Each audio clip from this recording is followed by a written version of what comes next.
Hi everyone, you're listening to Bobcat Breakthroughs, Sage Creek High School's podcast dedicated to highlighting the diverse perspectives and experiences of students on campus.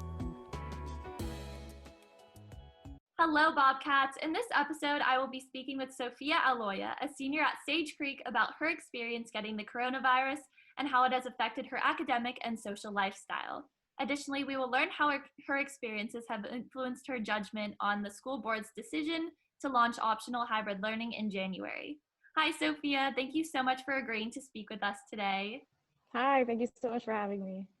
Of course. So just jumping right in, when did you find out that you had COVID-19 and about how long did its effects last for you? I found out like November 30th, pretty much right at the end. I started getting symptoms that weekend. What it was first it was like a sore throat, and my mom thought, let's just be safe, go get tested. Actually, the doctor first thought it was strep throat, but when that came back negative, he decided, well, let's just double check. And honestly, none of us thought that I had it or anything. It was just like a precaution. But when the test came back negative, it was pretty surprising. Oh, goodness. Yeah. So, yeah, that's crazy that they went back and found out that it was more than just a sore throat. So are you still dealing with the effects then? I am not. Right now, I've fully recovered and I feel good. So that's a good thing. Yeah, that's great to hear. So during the time period that you did have it, what did your day-to-day routine look like in terms of how you were treating the virus and just staying preoccupied at home? The first thing I did when I found out I was positive is I immediately reached out to my work, which I had been to like a couple of days prior. So we had to let my work know. My family had to let people, they were in contact with know. That was our biggest concern, was just, making sure that anybody we were in contact with like found out about it. That was pretty much like the first couple of days was, doing some tracing and information collecting. And after that, it was just focusing on recovery.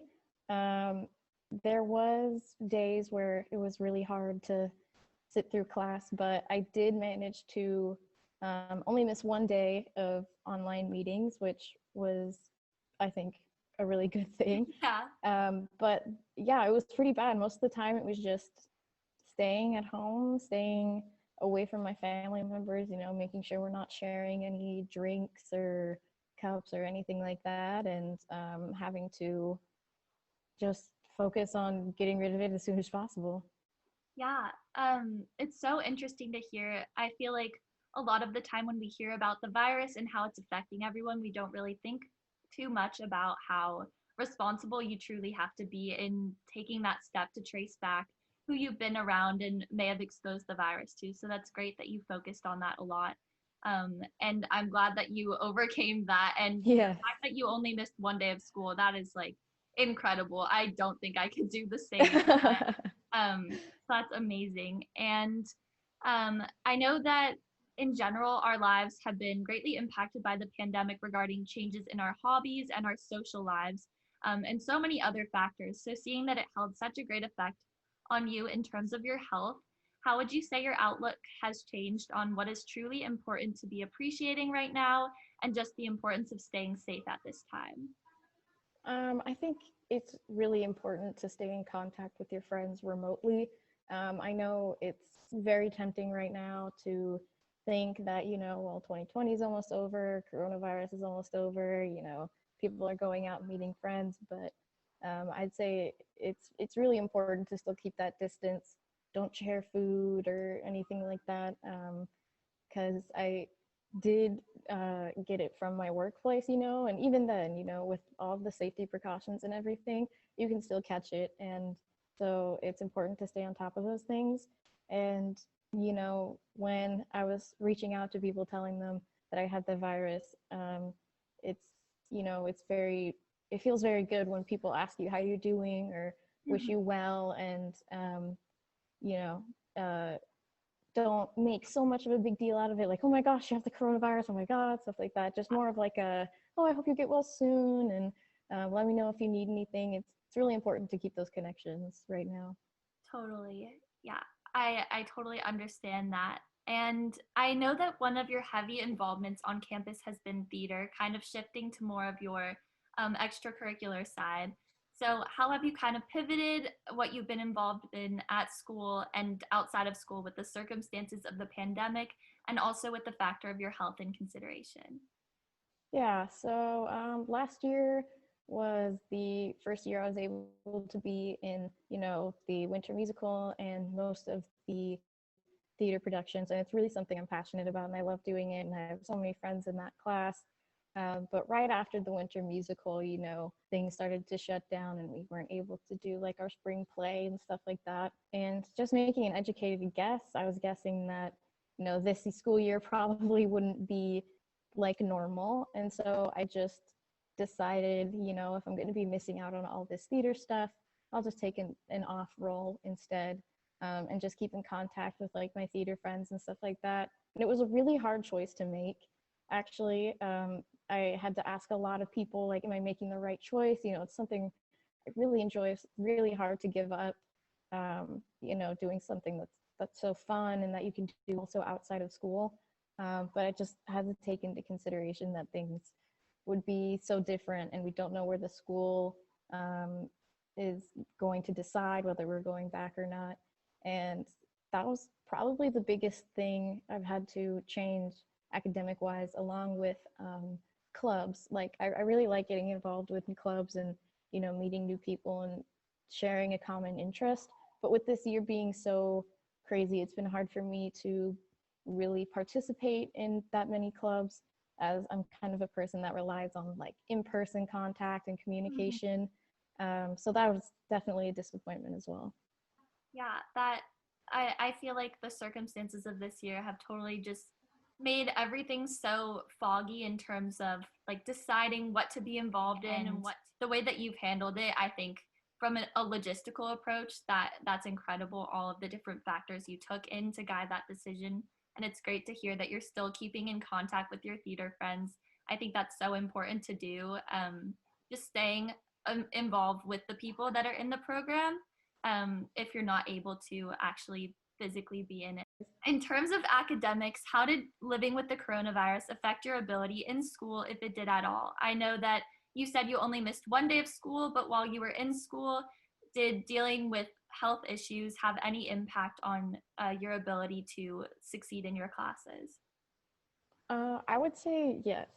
Even though I was there and I was present, it was very hard to focus, very hard to stay motivated when you're feeling, so terrible. Um, I, I sent out an email to my teachers saying, hey, I've tested positive for the coronavirus. I'm going to try to stay on top of my assignments. I just kind of gave them a heads up, that, things might be late, I'll be trying my best, but I'm not sure how things are going to turn out very well. And so it was definitely hard, trying to focus and turn things in and also try and like turn them in at the best they could be, or, stuff like that. And, I can see how it could definitely take a toll on other people who have the coronavirus as well, considering I think I had like pretty mild symptoms, and I've heard a lot of people have had way worse. So if just mild symptoms, made it that hard, I can't imagine how hard it must be, if you have full symptoms. I feel like staying focused while being in school with the coronavirus must have been such a struggle, as you kind of mentioned. When you reached out to them regarding the issue, were they understanding about it? Absolutely, yeah. I got a couple of emails back, them saying, "Let me know if you need any extra time. Hope you feel better." And that's definitely like a reassuring thing as well, knowing that one, that they know about it, and two, that they're understanding and are willing to give you that kind of that kind of slack that you need. That's amazing to hear how supportive they were on that.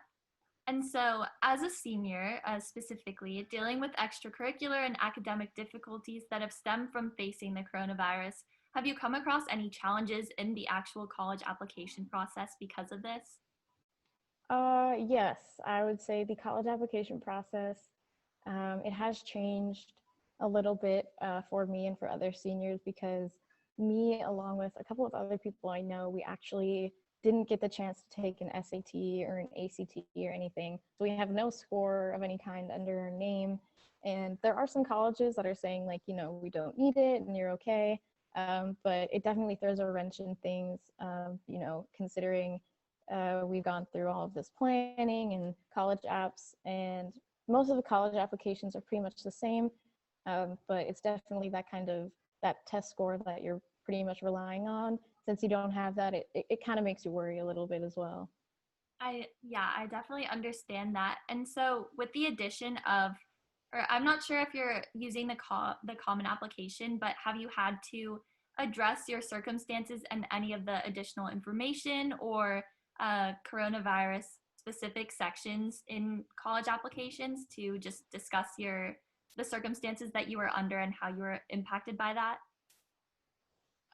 Yes. So I have mentioned the reason behind no SAT or ACT score. Um, just saying that it was planned, it got canceled, and never had to, had the chance to make it up. But I hope it's not too big of an issue when it comes to being accepted. Yeah, I'm sure. I've heard that as things have gone test optional, it truly is test optional. So Yeah. I think that it's definitely good that you at least mentioned that you would be in the position to report your test scores if you had them. And so, wrapping up, do you have any last words to tell those that are listening what you have learned are the best ways to stay safe and take care of yourself in such a sensitive time like this? I would say just being careful about not just, social distancing, but also everything that you're touching or could be sharing. I definitely think I got it through sharing food or drinks.